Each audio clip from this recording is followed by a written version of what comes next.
Hey everybody, welcome to the ANDIKA Bulletin for Monday the 7th of April 2025, and it's 4 minutes past 8 in the morning, so nice and early. Wow.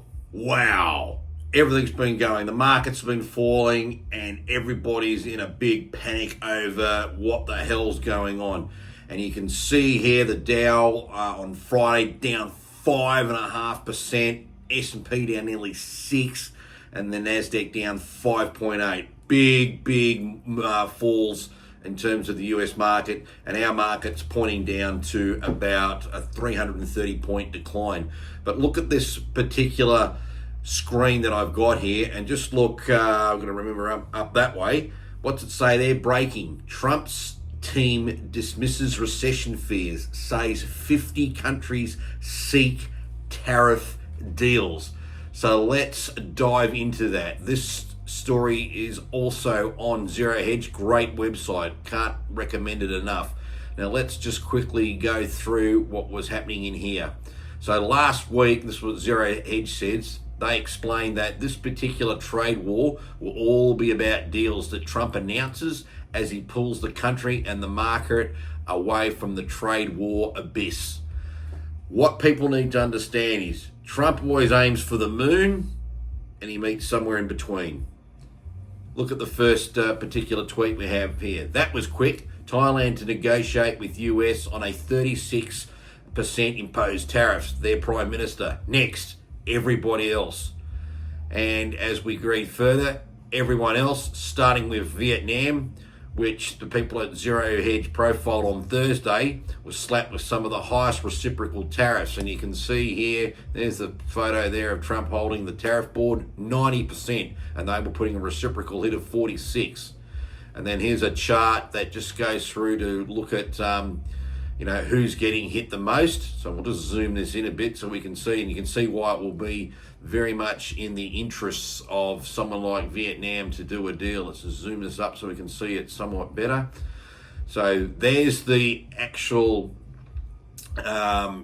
percentage of the tariff that they're hitting against the United States, and then what the impact's going to be. And you can see Vietnam is like an island on their own, and then you can see as you go down the line, it's less and less, just depending on a set of countries. So it makes sense that someone like Vietnam, and then presumably a China and a Taiwan, which we'll come back to, and others, in very short time, are going to reach out and try and make a deal on what is going on here. So that was very interesting. So just further down, and we'll scroll in here.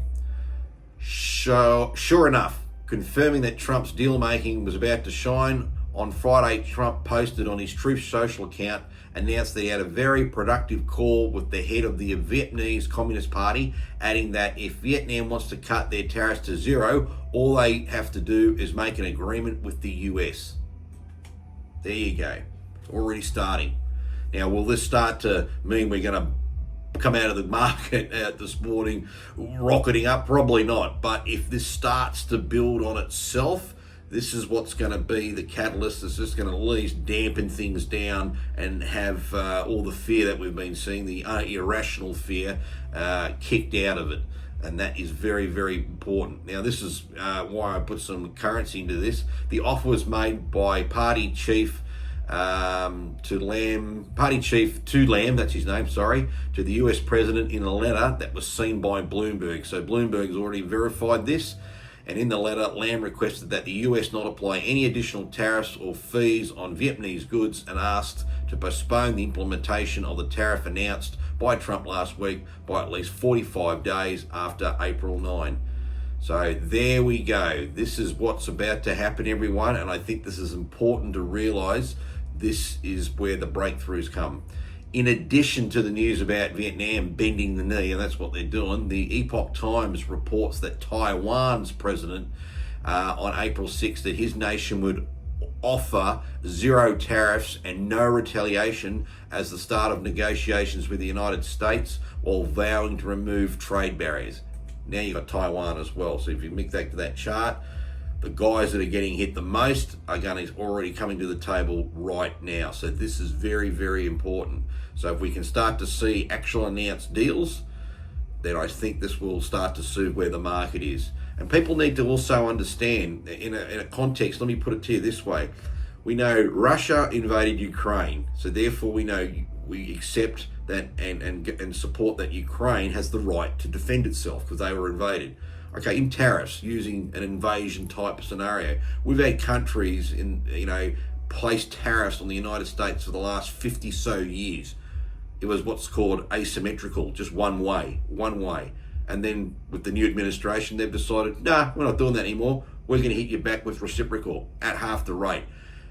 In other words, it's like America now defending themselves against that, and yet the market and everyone else has lost their friggin' mind over it.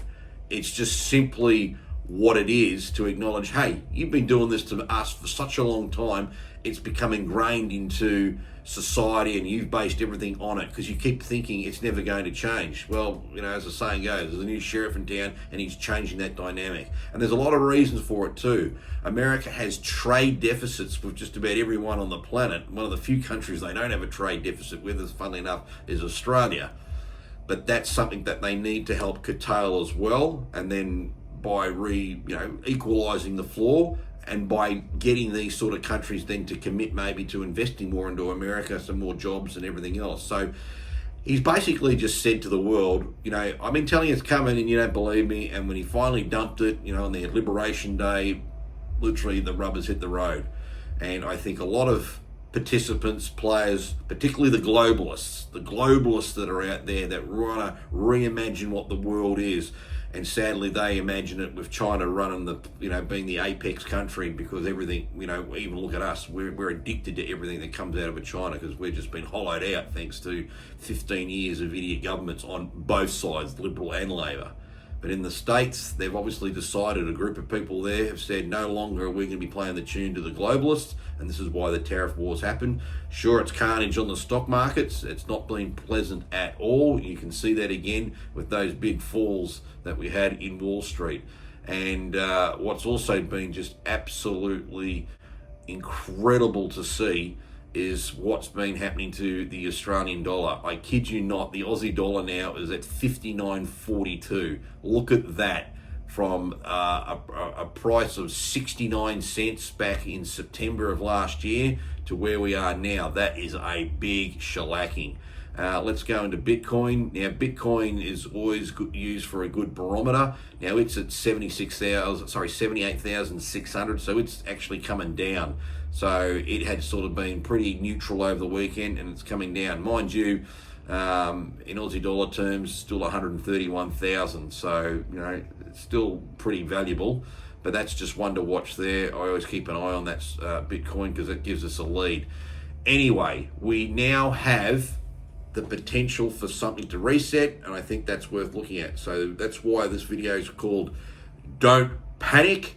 And lastly, daylight savings now over, so that means Queensland is now on the same time as New South Wales, so the market is obviously now open in Queensland time at 10 a.m. and closes at 4:10. So we'll be like that until we have daylight saving come back into effect later in the year.